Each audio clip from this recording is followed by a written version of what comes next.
இன்று மார்கழி 16. இது வரைக்கும் திருப்பாவை பாடல்ல நம்ம உள்ளுக்குள்ள சுத்தப்படுத்திக்கிட்டோம். இப்போ கேள்வி என்னன்னா, சுத்தமான மனசோட வந்த பிறகு நம்ம யார் ஏற்றுக்கொள்ள போறாங்க? அந்த நாயகனோட அரண்மனைக்குள்ள நுழைய கதவை திறக்க வேண்டியது யாரு? இந்த பதில் தான் திருப்பாவை 16ஆம் பாசுரம். இங்க ஆண்டாள் நேரடியாக கண்ணனை எழுப்பல, அவனோட அரண்மனை காப்பாளர்களை அணுகுறாங்க. இது ஒரு சாதாரண எழுப்பல் இல்லை, இது ஒரு ஆன்மீக நுணுக்கம். வாங்க இந்த பாடலோட ஒவ்வொரு வரியோட ஆழமான விளக்கத்தை தெரிஞ்சுக்கலாம். வெல்கம் டு காந்தரிகம் சேனல். கண்ணனை அடைய முதல்ல யார மதிக்கணும்? நாயகனாய் நின்ற நந்த கோபனுடைய கோவில் காப்பானே. கண்ணன் யாரோட மகன்? நந்த கோபனோட மகன். அந்த நந்த கோபனுடைய அரண்மனைக்கு காப்பாளரா நிக்கிறவன ஆண்டாள் மரியாதையோட கூப்பிடுறாங்க. இதோட ஆன்மீக விளக்கம், இந்த பாடல் நமக்கு சொல்லுற பாடம் என்னன்னா, இறைவனை அடைய முன்னாடி அவன் அமைத்த ஒழுங்கையும் அதிகாரத்தையும் மதிக்கணும். நேரடியாக கண்ணனை நோக்கி போகல, முதலில் வாசல் வழியா போகணும்னு சொல்றாங்க. அந்த அரண்மனை எப்படி இருக்கும்? கொடி தோன்றும் தோரண வாயில் காப்பானே. கொடிகள் பறக்கிற தோரணங்கள் கட்டப்பட்ட அழகான செழிப்பான வாசல், அந்த வாசலையே காக்கிறவனே. இறைவன் இருக்கிற இடம் எப்போதும் ஒளியும் ஒழுங்கமும் நிறைந்த இடமா இருக்கும். அந்த இடத்துக்குள் நுழைய உள்ளத்துல குழப்பம் இருக்கக்கூடாது. அப்போ நம்ம செய்ய வேண்டியது என்ன?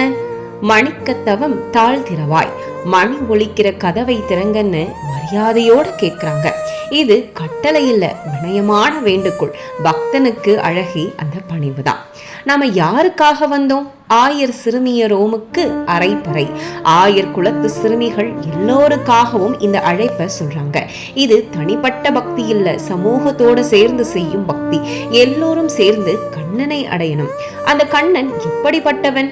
மாயன் மணிவண்ணன் நென்னலே வாய் நேர்ந்தான். அந்த மாய கண்ணன் அழகான மணிவண்ணன். நேத்தே நமக்கு வாக்கு கொடுத்தான். இறைவன் வாக்கு கொடுத்தா அது நிச்சயம் நடக்கும். ஆனா நம்ம தகுதியை அவர் சோதிப்பாரு. அந்த வாக்கை பெற நம்ம நிலை என்ன? தூயோமாய் வந்தோம் துயிழல பாடுவான். சுத்தமான மனசோட கண்ணனை எழுப்ப பாட வந்திருக்கும். வெளி சுத்தம் மட்டும் போதாது, உள்ள சுத்தம் தான் முக்கியம். காப்பாளரிடம் இன்னும் என்ன சொல்றோம்? வாயால் முன்னம் முன்னம் மாற்றாதே எம்மா. நீ முதல்ல சொன்ன வார்த்தையை இப்போ மாற்றாதேன்னு கேட்கிறாள். இறைவன் வாக்கு மாறாதவன். நாமும் நம்ம உறுதியை மாற்றக்கூடாது. சரி, இறுதி வேண்டுகோள் என்ன? நீ நேய நிலைக்கத்தவம் நீக்கலோர் எம்பாவாய். கருணையோட கதவை திறங்க இன்னும் இறுதியாக வேண்டுகிறாள். இறைவனுடைய கதவு கருணைக்கே எப்போதும் திறக்கும்னு அழகா சொல்றாங்க. அகந்தைக்கு இறைவனுடைய கதவு திறக்காது. இறைவன் அன்புக்கே கட்டுப்பட்டவன்னு அழகா தெளிவா எடுத்துரைக்கிறாங்க. இந்த திருப்பாவை 16 பாடல் மூலமா நம்ம என்ன கத்துக்கிட்டோம்னா, இறைவனை அடைய ஒழுங்கும் மரியாதையும் அவசியம். பக்தியில் பணிவே மிகப்பெரிய அழகு. இறைவன் கதவு சுத்தமான மனசுக்கும் நிலையான நம்பிக்கைக்கும் மட்டும்தான் திறக்கும்.